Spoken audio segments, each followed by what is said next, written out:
प्रिय विद्यार्थियों, आज हम छंद के अंतर्गत मात्रिक अर्धसम छंद का अध्ययन करेंगे। जैसा कि पूर्व के वीडियो में बताया था कि छंदों के दो प्रकार होते हैं, मात्रिक छंद और वर्णिक छंद। वर्णिक छंदों में वर्णों की संख्या है वो नियत रहती है तथा मात्रिक छंदों में मात्राओं की संख्या है वो नियत रहती है। और मात्रिक छंद के 3 भेद होते हैं, सममात्रिक छंद, अर्धसम तथा विषम छंद। आज हम जिन छंदों का अध्ययन करेंगे वो मात्रिक अर्धसम छंदों की श्रेणी में आते हैं। मात्रिक अर्ध सम छंदों के दो चरणों में या वर्णों में मात्राओं या वर्णों की संख्या बराबर होती है। और ऐसे ही छंद में हम प्रथम जो छंद लेंगे वो है दोहा छंद।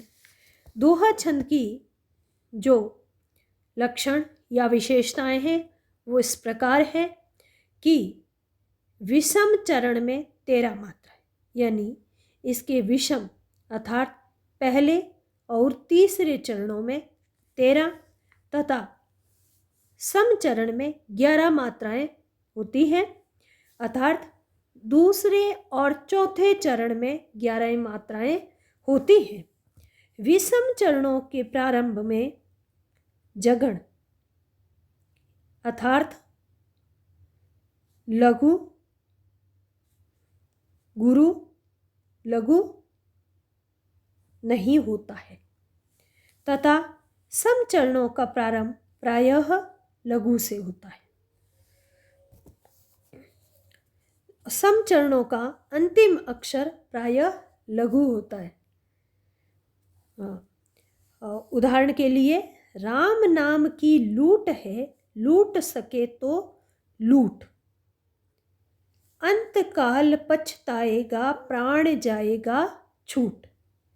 अब हम इसकी मात्राओं में देखते हैं। पहला जो विषम चरण है जिसमें राम, गुरु, लघु, नाम, गुरु, लघु, की, गुरु, लूट, गुरु, लघु, है, गुरु, यानी 13 मात्रा। अब इसका जो सम चरण है यानी द्वितीय चरण, उसमें मात्राएं हैं लूट, गुरु, लघु, सके, लघु गुरु, तो, गुरु, लूट, गुरु, लघु, यानी 11 मात्राएं। इसी प्रकार अंतकाल पछताएगा, प्राण जाएगा छूट, इसमें भी जो तृतीय चरण है यानी तीसरा चरण जो विषम है उसमें 13 मात्राएं आएंगी, और जो अंतिम यानी चतुर्थ या सम चरण है उसमें 11 मात्राएं हैं।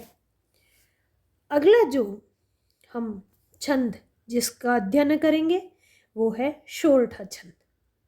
शोरठा छंद है वो दोहा छंद का उल्टा माना जाता है, यानी यहाँ मात्राओं की गिनती इस प्रकार होगी। यह दोहा का उल्टा होता है, अर्थात विषम चरण में 11 मात्राएं तथा सम चरण में 13 मात्राएं होती है। तुक है वो विषम चरणों की मिलती है। उपर्युक्त दोवे को उलटने से निम्नलिखित रूप में शोरठा छंद बन जाता है। लूट सके तो लूट, राम नाम की लूट है, प्राण जाएगा छूट, अंतकाल पछताएगा। यानी दोहा छंद का जो विपरीत है वो शोरठा छंद होता है। इसी तरह हम इसकी मात्राओं की गिनती करेंगे तो विषम चरणों में है वो 11 और सम चरणों में 13 मात्राएं होगी। धन्यवाद।